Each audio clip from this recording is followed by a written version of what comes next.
স্বৈরাচার বিরোধী আন্দোলনে বুলেটের আঘাতে চিরতরে চোখের আলো হারালো 350 মানুষ, যাদের বেশিরভাগই শিশু কিশোর। মোহাম্মদপুর থানার হত্যা মামলায় দীপু মনি ও জয়কে 10 দিনের রিমান্ডে চায় পুলিশ। দুপুরে হাজির করা হতে পারে আদালতে। অতিরিক্ত ডিআইজি গাজী মোজাম্মেলের 6,500 কোটি টাকার সম্পদ আত্মসাৎ। ময়মনসিংহে আওয়ামী নেতার সম্পদের পাহাড়। ভারতের আলোচিত চিকিৎসক মৌমিতা হত্যায় নতুন মোড়, ঘটনাস্থল নিয়ে রহস্য, সুপ্রিম কোর্টের শুনানি শুরু। এবং বাংলাদেশের সাফ অনূর্ধ্ব 20 মিশন শুরু হচ্ছে আজ। নেপালে বিকেল 4টায় শক্তিশালী শ্রীলঙ্কার মুখোমুখি হবে লাল সবুজের প্রতিনিধিরা।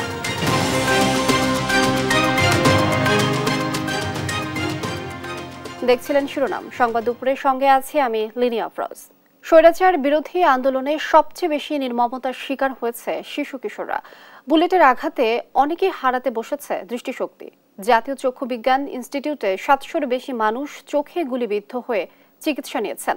এর মধ্যে এক চোখ হারিয়েছেন অন্তত 336 জন, আর 2 চোখেই আলো হারান 17 জন। বিস্তারিত হাসান মাহমুদের রিপোর্টে। দেখতে পাচ্ছেন তো অনেক খারাপ লাগতেছে, নিজের কাছে কিছুই দেখা যাচ্ছে না, কেউ দেখতে পারি না। মাদারীপুর টেকনিক্যাল স্কুলের 9ম শ্রেণীর ছাত্র অনিক হাওলাদার। পুলিশের ছোড়া গুলিতে নিভে যায় চোখের আলো। কয়েক দফা অপারেশনের পরেও আলো ফেরাতে পারেননি চিকিৎসকরা। কোটা সংস্কার আন্দোলনে গেল 18 জুলাই পুলিশের রাবার বুলেট বিদ্ধ হয় অনিকের 2 চোখেই। 18 তারিখ কোটা আন্দোলনে আমাদের মাদারীপুর ট্রাক স্ট্যান্ডে ওইখানে মিছিলে আমার গুলি লাগে 2 চোখে, মাথায় লাগে। গুলি চলে স্বৈরাচার পতনের আগ মুহূর্তেও। 5 আগস্ট দুপুর 2টায় কুষ্টিয়া সদর থানার কাছে এলোপাতাড়ি গুলিতে ঝাঁঝরা হন আক্তারুজ্জামান। রাবার বুলেটে হারিয়েছেন একটি চোখ, আর শরীরে কয়েকশো বুলেট নিয়ে যন্ত্রণায় কাতরাচ্ছেন হাসপাতালে। তারা আমাকে ঘিরে ধরে আমার মাথায়, মুখে, চোখে, বুকে এবং পিঠে গুলি। ডাক্তার বলছে প্রায় 1 থেকে 150 গুলি আছে আমার শরীরে। জাতীয় চক্ষু গবেষণা ইনস্টিটিউটে আন্দোলন ঘিরে চোখে গুলিবিদ্ধ হয়ে চিকিৎসা নিয়েছেন 700-র বেশি রোগী। এর মধ্যে 350 জন হারিয়েছেন 1 চোখ, আর 17 জন হারিয়েছেন 2 চোখই, যাদের বেশিরভাগই বয়সে তরুণ। গ্লাসে কাজ মুছতেছিলাম, কাছে পরে এই কানে লাগছিল ভাই। প্রথমে কানে লাগে, গিলাসে লাগছে, গিলাসে লাগে চোখে লাগছে। 4টা রাবার বুলেটের মারছিল, তো এর থেকে 4টা লাগছিল। একটা চোখে, গলায় লাগছিল, ঠোঁটে আর কপালে। গুলিবিদ্ধ হওয়ার পরও পদে পদে ভোগান্তি করা হয় বলে অভিযোগ করেন অনেকেই। যারা গুলি খাইছে পুলিশও ধরতো, ইভেন আওয়ামী লীগের যারা ছিল, এই ছাত্রলীগ, ওরাও ধরতো আমগরে। পরে এক পর্যায়ে ওদেরকে ফাঁকি দিয়ে আমাকে এই চক্ষু হাসপাতালে নিয়ে আসা হয়। তবে পরিস্থিতি স্বাভাবিক হওয়ায় চিকিৎসার সার্বিক খোঁজখবর নিচ্ছেন সমন্বয়করা। যথাসাধ্য চিকিৎসা দেওয়ার কথা জানান হাসপাতালের পরিচালক। অপারেশন হচ্ছে না কেন? রোগী বসায় রাখছেন 7 দিন 10 দিন হয়েছে, রোগী ওটা বসায় রাখা হয়েছে চোখের লালটা কমানোর জন্য, চোখটা একটু কোয়াইট হওয়ার জন্য, অপারেশনের জন্য রেডি করার জন্য। সুতরাং ডাক্তারি পয়েন্ট অফ ভিউতে যা যা করা দরকার আমরা তাই করছি। আমাদের এই চক্ষু বিজ্ঞান হাসপাতালের যে আমাদের খুব এক্সপার্ট সার্জন আছে, আমরা সবাইকে নির্দেশনা দিয়েছি। চোখ হারানো এসব রোগীকে প্রয়োজনে বিদেশে নিয়ে চিকিৎসার দাবি জানান সমন্বয়করা। প্রপার ট্রিটমেন্টটা যত আহত শিক্ষার্থী এবং ছাত্র জনতা আছে তাদেরকে যেন প্রপার ট্রিটমেন্টটা নিশ্চিত করে। হাসান মাহমুদ, দেশ টিভি, ঢাকা। গ্রেফতার হওয়া সাবেক সমাজ কল্যাণ মন্ত্রী ও সাবেক ক্রীড়া উপমন্ত্রী আরিফ খান জয়কে আজ দুপুরে আদালতে তোলা হবে। এর আগে গেল রাতে তাদেরকে আটক করে পুলিশ, রাখা হয় ডিবি হেফাজতে। বিস্তারিত জানাচ্ছেন আলিমুজ্জামান সাফওয়ান। রাজধানীর বারিধারা ডিওএইচএস এক আত্মীয়র বাসায় আত্মগোপনে আছেন ডক্টর দীপু মনি। এমন খবরে সোমবার সন্ধ্যায় সেখানে অভিযানে যায় গোয়েন্দা পুলিশের একটি দল। এ সময় তাকে গ্রেফতার করা হয়। পরে কড়া নিরাপত্তায় তাকে আনা হয় রাজধানীর বিন্টু রোডের ডিবি কার্যালয়ে। প্রাথমিকভাবে জানা যায় মোহাম্মদপুরের একটি হত্যা মামলায় গ্রেফতার দেখানো হয়েছে ডক্টর দীপু মনিকে। মঙ্গলবার তাকে আদালতে তোলা হবে বলেও জানা গেছে।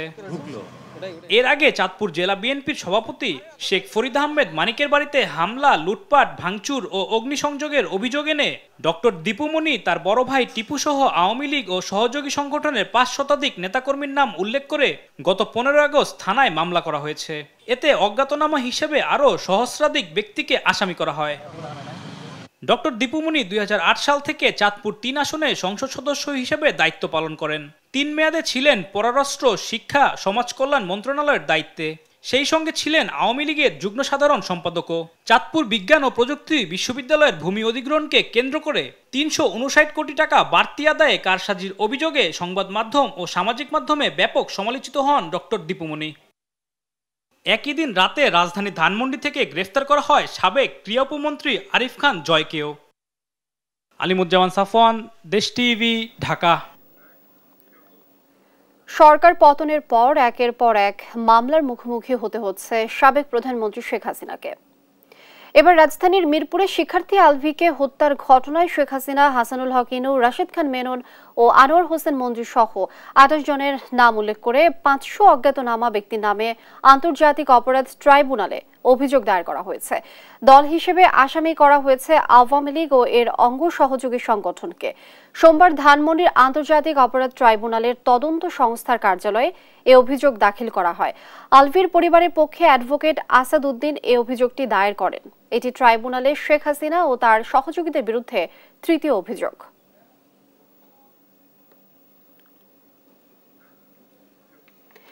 এদিকে চট্টগ্রাম ও নারায়ণগঞ্জে আলাদা দুটি হত্যা মামলা হয়েছে সাবেক প্রধানমন্ত্রী শেখ হাসিনার নামে।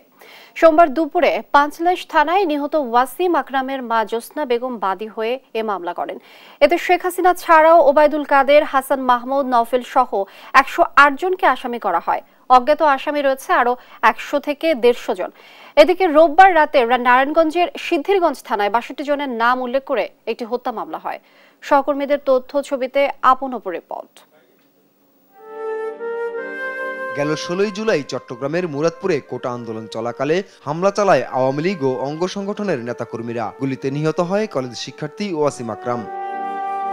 তার মৃত্যুতে ইন্ধনদাতা হিসেবে সাবেক প্রধানমন্ত্রী শেখ হাসিনা, ওবায়দুল কাদের, হাসান মাহমুদ ও নওফেল সহ ১০৮ জনের বিরুদ্ধে হত্যা মামলা করেন নিহতের মা জোসনা বেগম। সোমবার পাঁচলাইশ থানায় করা মামলায় আরও ১০০ থেকে ১৫০ অজ্ঞাতকে আসামি করা হয়। এজাহারে উল্লেখ করা হয়, ঘটনার দিন বিকেলে আসামিদের নির্দেশেই হামলা, গুলি ও বোমা বিস্ফোরণ ঘটানো হয়। এতে হতাহত হয় অনেক শিক্ষার্থী ও সাধারণ মানুষ। গুলিবিদ্ধ অবস্থায় চমেক হাসপাতালে নিলে আকরামকে মৃত ঘোষণা করে চিকিৎসক। এর আগে রোববার রাতে নারায়ণগঞ্জের সিদ্ধিরগঞ্জ থানায় শেখ হাসিনা, ওবায়দুল কাদের, শামীম ওসমান সহ ৬২ জনের নাম উল্লেখ করে আরও একটি হত্যা মামলা করা হয়। ২১শে জুলাই গুলিবিদ্ধ হয়ে মাছ ব্যবসায়ী মিলন হত্যার অভিযোগে এ মামলা করা হয়। এ নিয়ে সোমবার দুপুর পর্যন্ত শেখ হাসিনার বিরুদ্ধে মোট ১৫টি মামলা হয়েছে। এর মধ্যে ১২টি হত্যা, একটি গণহত্যা, একটি অপহরণ ও একটি হত্যা চেষ্টা মামলা। আপন অপু, নিউজ ডেস্ক, দেশ টিভি। ছাত্র জনতাকে নির্বিচারে হত্যার দায়ে রাজনৈতিক দল হিসেবে আওয়ামী লীগকে নিষিদ্ধ এবং অন্তর্বর্তী সরকারের মেয়াদ ৩ বছর চেয়ে করা রিটের শুনানি হবে আগামী বৃহস্পতিবার। আবেদনের উপর প্রাথমিক শুনানি শেষে এদিন ধার্য করেন বিচারপতি AKM আসাদুজ্জামান ও বিচারপতি মোহাম্মদ মাহবুবুল উল ইসলামের হাইকোর্ট বেঞ্চ। সোমবার মানবাধিকার সংগঠন শারদা সোসাইটি এ রিট করেন। সংগঠনটির পক্ষে নির্বাহী পরিচালক আরিফুর রহমান মুরাদ ভূঁইয়া এ রিটটি করেন। রিটে মন্ত্রী পরিষদ সচিব, দুর্নীতি দমন কমিশন চেয়ারম্যান, বৈষম্য বিরোধী ছাত্র আন্দোলনের সমন্বয়ক সহ কয়েকজনকে বিবাদী করা হয়।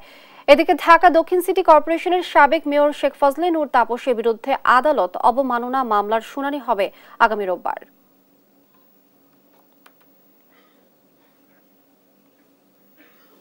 মাঠ প্রশাসনে ব্যাপক পরিবর্তন আনতে যাচ্ছে অন্তর্বর্তীকালীন সরকার। আজ জেলা প্রশাসক পদে বড় ধরনের রদবদল হতে পারে। এদিকে সোমবার ঢাকা উত্তর, দক্ষিণ সহ 12 সিটি কর্পোরেশনের মেয়রকে অপসারণ করে প্রশাসক নিয়োগ দিয়েছে সরকার। এছাড়া 60 জেলা পরিষদ, 493 উপজেলা পরিষদ এবং 323 পৌরসভাতেও প্রশাসক নিয়োগ দেওয়া হয়েছে। সেই সঙ্গে উপজেলা পরিষদের 988 জন ভাইস চেয়ারম্যান ও মহিলা ভাইস চেয়ারম্যানকে অপসারণ করা হয়েছে। জান্নাতুল মোহনার প্রতিবেদন। পদ হারালেন দেশে 12 সিটি মেয়র। এসব সিটি কর্পোরেশনে প্রশাসক নিয়োগ দিয়েছেন স্থানীয় সরকার বিভাগ। ঢাকা উত্তর সিটির মেয়র আতিকুল ইসলামকে সরিয়ে মাহমুদুল হাসানকে এবং ঢাকা দক্ষিণের মেয়র শেখ ফজলে নূর তাপসকে সরিয়ে ডক্টর মোহাম্মদ শের আলীকে প্রশাসক নিয়োগ দেওয়া হয়েছে। নারায়ণগঞ্জ সিটির প্রশাসক হয়েছেন অতিরিক্ত সচিব AHM কামরুজ্জামান।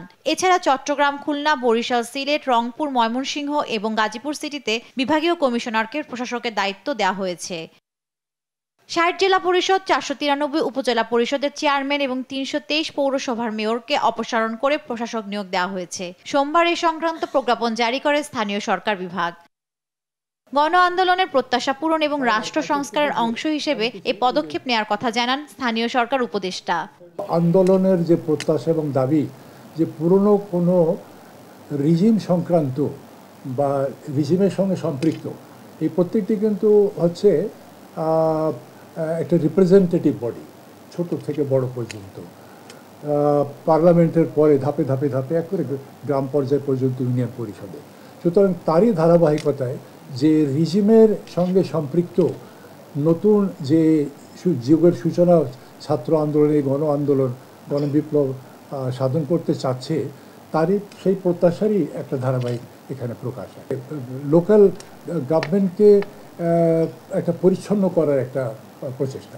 তবে ইউনিয়ন পরিষদ চেয়ারম্যান এবং সর্বপর্যায়ে কাউন্সিলর ও সদস্যদের বিষয়ে কোনো সিদ্ধান্ত হয়নি।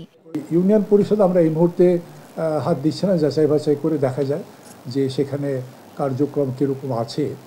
স্বচ্ছতা নিশ্চিত করতে প্রশাসন থেকে নিয়োগ দেওয়া হয়েছে বলেও জানান উপদেষ্টা এএফ হাসান আরিফ। সেই একই জান্নাতুল মোহনা, দেশ টিভি, ঢাকা। বৈষম্য বিরোধী ছাত্র আন্দোলনে শহীদ নাফিজের বাড়িতে তার পরিবারের সাথে সাক্ষাৎ করেছেন অন্তর্বর্তীকালীন সরকারের তরুণ দুই উপদেষ্টা। সোমবার রাত ৮টায় তথ্য ও সম্প্রচার মন্ত্রণালয়ের উপদেষ্টা নাহিদ ইসলাম ও যুব ক্রীড়া মন্ত্রণালয়ের উপদেষ্টা আসিফ মাহমুদ সজীব ভূঁইয়া নাফিজের বাড়িতে যান। এই সময় উপদেষ্টা নাহিদ ইসলাম নিহত নাফিজের মা নাজমা আক্তারকে নাফিজের হত্যাকারীদের বিচার নিশ্চিতের আশ্বাস দেন।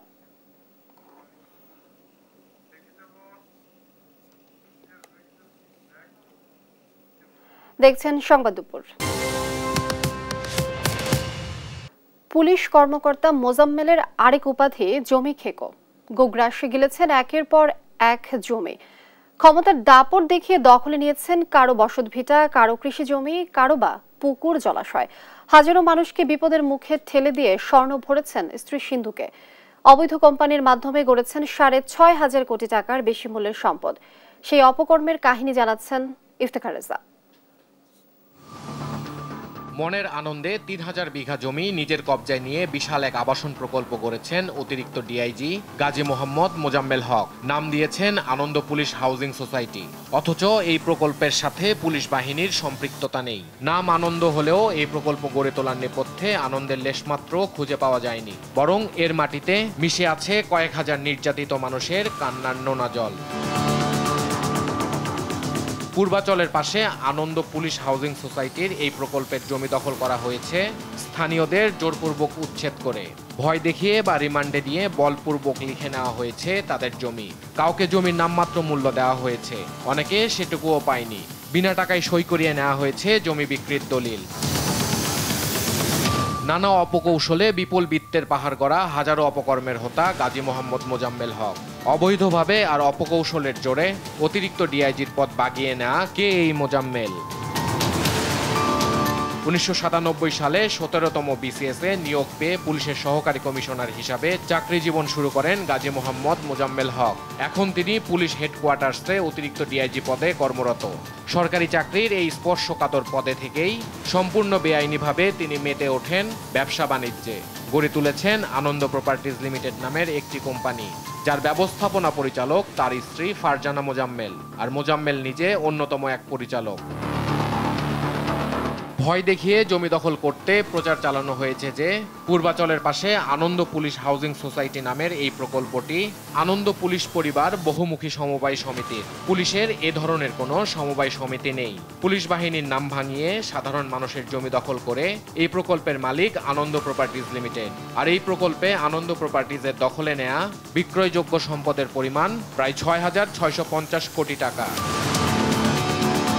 অতিরিক্ত ডিআইজি গাজী মোহাম্মদ মোজাম্মেল হক এই বিপুল সম্পদের মালিকানা নিয়ে আইনের মারপ্যাচ এড়াতে স্ত্রী ফারজানা মোজাম্মেলকে বানিয়েছেন আনন্দ প্রপার্টিজের এমডি। নিজে পরিচালক হয়ে থেকেছেন কিছুটা আড়ালে। তবে জমি কেনা বেচায় বরাবরই পর্দার সামনে আসেন অতিরিক্ত ডিআইজি মোজাম্মেল হক। প্রকল্পের পরিচালক হিসেবে নথিপত্রে সইও করেন তিনি। মোজাম্মেল আর ফারজানার আনন্দ প্রপার্টিজ লিমিটেড নিবন্ধিত হয় ২০১৩ সালের ১৬ জুন, নম্বর C১০৯৭১৬।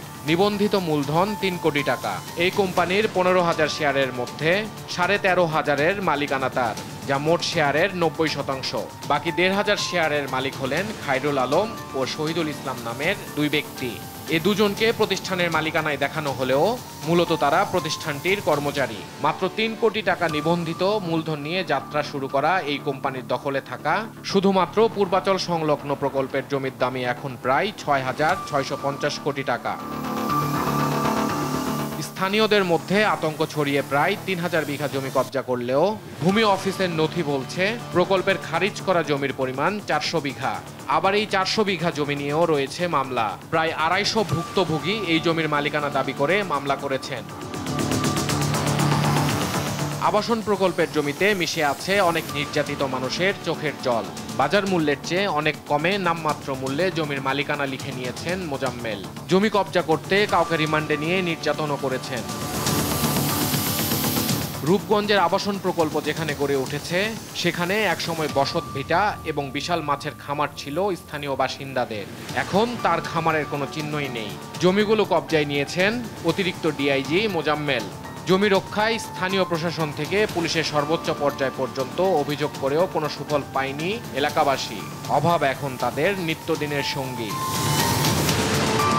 ইফতেখার রেজা, দেশ টিভি, ঢাকা। তদবির ও দখল বাণিজ্য করে সম্পদের পাহাড় গড়েছেন ময়মনসিংহের তারাকান্দা উপজেলা আওয়ামী লীগ নেতা বাবুল মিয়া সরকার ওরফে বাবুল মাস্টার। একসময় স্কুল শিক্ষক, 2019 রাজনীতিতে যোগ দিয়েই হয়ে ওঠেন বেপরোয়া।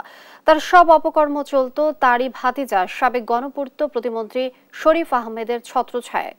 সহকর্মী ইলিয়াস আহমেদের প্রতিবেদন, জানাচ্ছেন আপন অপু। প্রাথমিক বিদ্যালয়ের চাকরি ছেড়ে 2019 সালে রাজনীতিতে নাম লেখান বাবুল মিয়া সরকার। ময়মনসিংহ 2 আসনের সাবেক সংসদ সদস্য শরীফ আহমেদের চাচা হওয়ার সুবাদে বনে যান তারাকান্দা উপজেলা আওয়ামী লীগের সাধারণ সম্পাদক। শরীফ আহমেদ সমাজ কল্যাণ, গৃহায়ন ও গণপূর্ত প্রতিমন্ত্রী এবং এমপি থাকাকালীন তারাকান্দার পূর্ণ নিয়ন্ত্রণ ছিল বাবুল মাস্টারের হাতে। স্থানীয়রা জানান, এ সময় বাবুল হয়ে ওঠেন নিয়োগ, বদলি, তদবির ও দখল বাণিজ্যের একচ্ছত্র অধিপতি। কামিয়েছেন কয়েকশো কোটি টাকা। গড়ে তুলেছেন তারাকান্দা বাজারে ব্যবসা প্রতিষ্ঠান, ডুপ্লেক্স বাড়ি, ময়মনসিংহে 7 তলা বাড়ি, ঢাকায় ফ্ল্যাট। দখল করেছেন কয়েকশো একর কৃষি জমি। অনুসন্ধান বলছে, গেল বছরের ডিসেম্বরে উপজেলার পঙ্গুয়াই উমেদ আলী উচ্চ বিদ্যালয়ের সহকারী প্রধান শিক্ষক সহ 5 নিয়োগে নিয়েছেন 60 লাখ টাকা। আমি একজন প্রার্থী ছিলাম, আমার ক্যান্ডিডেট একটা প্রার্থী ছিলাম। আমি 5 লক্ষ টাকার কথা বলি, কিন্তু বলছেন না, এটা হবে না। সদস্য হয়েছে 4-5 জন, 5 জনের তো ওনারা কেউ নিয়োগের কাছে আসতে পারছেন। সভাপতি আর এই যে বাউল মাস্টারের দোয়াই দিয়ে আর কি এই নিয়োগগুলো। একসময়ের ছেঁড়া জামা জুতা পরে চলা বাবুল মাস্টারের এমন অবৈধ সম্পদ অর্জনে হতবাক স্থানীয়রা। অবৈধ সম্পদ জব্দ ও দৃষ্টান্তমূলক বিচারের দাবি তাদের। সে সরকারি চাকরি ছেড়ে দেয়, সরকারি চাকরি মানুষে পায় না, আর সে রিজার্ন দেয় আর কোটি টাকার মালিক করতে হইল, কি করি হইল। সরকারি প্রাথমিক বিদ্যালয়ের শিক্ষক ছিল, শিক্ষক থেকে সে প্রতিযোগ করে আওয়ামী লীগে জয়েন করার পরে দেয়া এই উপজেলার সে লুটপাট টাকাইছে, সে কোটি কোটি টাকার মালিক হয়েছে। তার পাশাপাশি এটা একটা বাস্তব প্রমাণ। কিন্তু সমস্ত উপজেলার যতগুলো শিক্ষা প্রতিষ্ঠান আছে, সমগ্র শিক্ষা প্রতিষ্ঠানের নিয়োগ বাণিজ্য করে শিক্ষা প্রতিষ্ঠানগুলো ধ্বংসের দিকে ছেড়ে দিচ্ছে।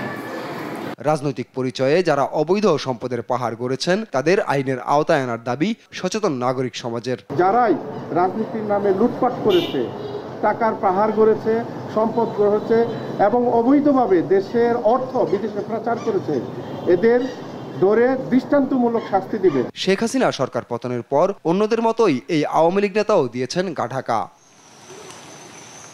নিউজ ডেস্ক, দেশ টিভি। দেখছেন সংবাদ দুপুর। আন্তর্জাতিক প্রসঙ্গ। অবশেষে সুপ্রিম কোর্টে উঠেছে ভারতের পশ্চিমবঙ্গে তোলপাড় সৃষ্টি করা আরজিকর ধর্ষণ হত্যা মামলা। মঙ্গলবার সকালে প্রধান 3 বিচারপতির বেঞ্চে প্রথম শুনানি শুরু হয়। এদিকে দুর্ঘটনার দিন অভিযুক্ত ব্যক্তি 4 বার হাসপাতালে প্রবেশ করে বলে সিবিআই এর তদন্তে উঠে এসেছে। ধর্ষণের প্লট সাজানো হয়েছে এমন আলামত পাওয়ার কথা শোনা যাচ্ছে। আরো জানাচ্ছেন দেওয়ান মুবাশশির হোসেন। তোলপাড় ভারতের পশ্চিমবঙ্গ। আরজিকর মেডিকেলের ট্রেনি চিকিৎসক ধর্ষণ হত্যা মামলা গড়িয়েছে সুপ্রিম কোর্টে। মঙ্গলবার সকালে প্রধান 3 বিচারপতির বেঞ্চে শুরু হয় এই আলোচিত মামলার শুনানি। এদিকে গেল সপ্তাহে সিবিআই তদন্তভার হাতে পেয়ে শুরু করে তদন্ত। এরই মধ্যে আরজি করের প্রাক্তন অধ্যক্ষ সন্দীপ ঘোষকে দফায় দফায় জিজ্ঞাসাবাদ করেছে সিবিআই। পরপর 4 দিন জিজ্ঞাসাবাদ শেষে অভিযুক্তের পলিগ্রাফ পরীক্ষার প্রস্তুতি নেয় সংস্থাটি। তদন্তে আরও জানা গেছে, ঘটনার আগে মোট 4 বার হাসপাতাল চত্বরে ঢুকেছিলেন এই ঘটনার মূল অভিযুক্ত। অভিযোগ, ঠান্ডা মাথায় ধর্ষণ হত্যার পরেও এক মহিলাকে ফোন করে তার সঙ্গে আলাপ করেন তিনি। আলোচিত এই ধর্ষণ কাণ্ড ঘিরে প্রতিনিয়তই তৈরি হচ্ছে নাটকীয়তা। এবার বলা হচ্ছে সেমিনার রুমে নয়, অন্য কোথাও ধর্ষণ করে সেখানে ফেলে রাখা হয়েছে মরদেহ। তবে এই বিষয় এখনো স্পষ্টভাবে জানায়নি সিবিআই। চলছে তদন্ত। দেওয়ান মুবাশশিরা হোসেন, নিউজ ডেস্ক, দেশ টিভি। চীনের মধ্যাঞ্চলে প্রবল বৃষ্টিতে মৃতের সংখ্যা বেড়ে দাঁড়িয়েছে 50 জনে। সোমবার উদ্ধার ও তল্লাশি অভিযান শেষে এই তথ্য নিশ্চিত করেছেন দেশটির উদ্ধারকারী কর্মকর্তারা। এদিকে প্রবল বৃষ্টি ও বন্যায় বিপর্যস্ত অস্ট্রিয়া। এতে পানির নিচে তলিয়ে গেছে দেশটির রাজধানী ভিয়েনার কিছু অংশ। রায়হান কবির শুভ্র, ডেস্ক রিপোর্ট। গেল জুলাইয়ের শেষে শক্তিশালী টাইফুন গেইমির প্রভাবে চীনে শুরু হয় তীব্র ভারী বৃষ্টিপাত। এমন পরিস্থিতিতে সরিয়ে নেওয়া হয় প্রায় 3 লাখ মানুষ। পূর্ব চীন জুড়ে বন্ধ রাখা হয় গণপরিবহন চলাচল। সর্বশেষ প্রতিবেদন অনুযায়ী প্রবল বৃষ্টিতে মৃতের সংখ্যা বেড়ে 50 জনে দাঁড়িয়েছে। স্থানীয় সময় সোমবার উদ্ধার ও তল্লাশি অভিযান শেষে এ তথ্য নিশ্চিত করেছে দেশটির উদ্ধারকারী কর্মকর্তারা। আর জিজিং শহরের দুর্যোগ কবলিত এলাকার সব প্রশাসনিক গ্রামে প্রাথমিকভাবে সড়ক, বিদ্যুৎ যোগাযোগ এবং পানি সরবরাহ ব্যবস্থা স্বাভাবিক হয়েছে। ভুক্তভোগী বাসিন্দাদের সঠিক পুনর্বাসন করা হচ্ছে এবং চলছে দুর্যোগ পরবর্তী পুনর্গঠনের কাজ। এবছর গ্রীষ্মকালে চরম বৈরী আবহাওয়ার মুখোমুখি হয়েছে চীন। যদিও একই সময় দেশটির পূর্ব ও দক্ষিণাঞ্চল জুড়ে ব্যাপক বৃষ্টিপাত হয় এবং টানা তাপপ্রবাহ দেখেছে উত্তরের বেশিরভাগ অঞ্চল। এজন্য বৈশ্বিক জলবায়ুর পরিবর্তনকে দায়ী করছেন বিশ্লেষকরা। এদিকে প্রবল বৃষ্টি ও বন্যায় বিপর্যস্ত অস্ট্রিয়া। ভারী বর্ষণে পানির নিচে তলিয়ে গেছে দেশটির রাজধানী ভিয়েনার কিছু অংশ। আকস্মিক বন্যায় ভেঙে পড়েছে দেশটির সেইন্টেন শহরের বহু সড়ক। পানিতে ভেসে যায় বহু গাড়ি। প্রবল বৃষ্টির কারণে শহরটিতে আটকা পড়েছেন অসংখ্য মানুষ। এছাড়াও পানির নিচে তলিয়ে গেছে বহু ঘরবাড়ি ও রাস্তাঘাট। আটকে পড়াদের উদ্ধারে কাজ করছে ফায়ার সার্ভিস। রায়হান কবির শুভ্র, নিউজ ডেস্ক, দেশ টিভি। দেখছেন সংবাদ দুপুর।